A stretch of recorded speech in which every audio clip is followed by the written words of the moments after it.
2007-ci ildə Avropanı sarsıdan bir hadisə baş verdi.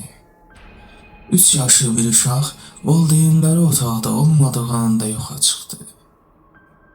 Bu gün danışacağım hadisə rəsmi olaraq araşdırılıb. Amma hələ də milyonlarla insanın ağlında bir sual var. Medelin Menkenə nə oldu?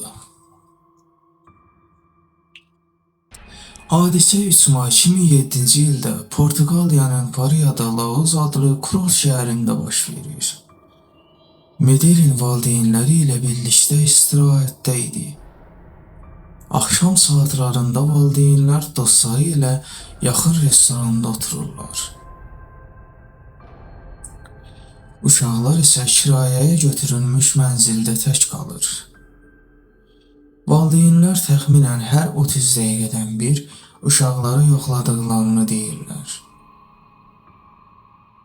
Amma saat 22:00 radələrində anası otağa daxil olanda Medelin artıq orada olmur. Qapı açıq idi, pəncərə də aralı. Amma maraqlıdır ki, hadisə yerində dərhal geniş miqyaslı axtarış aparılmır. İlk saatlarda hava limanları bağlanmır, sərhədlər nəzarət altına alınmır. Bu isə sonradan araşdırmanın ən böyük səhvlərindən biri kimi qiymətləndirilir.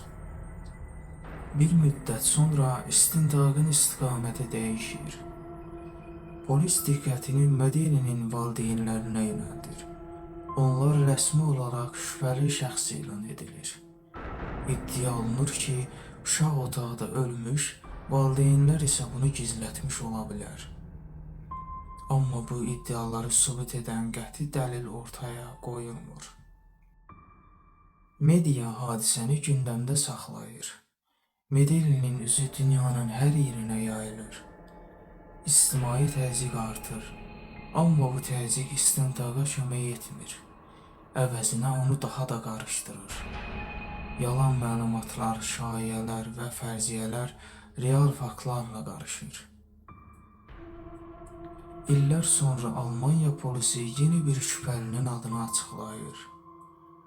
Bu şəxs Medelinin yoxa çıxdığı ərazidə həmin illərdə yaşayan keçmiş cinayətkar idi.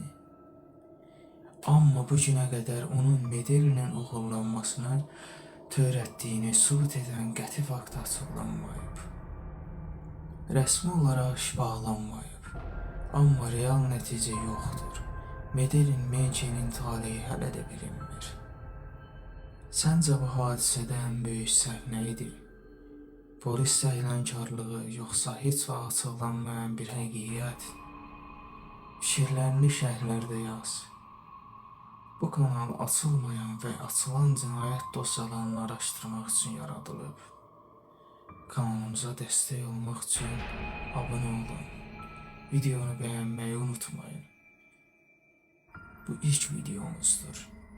İnşallah yeni videolarda görüşəcəyik. Sağ olun, salamat qalın.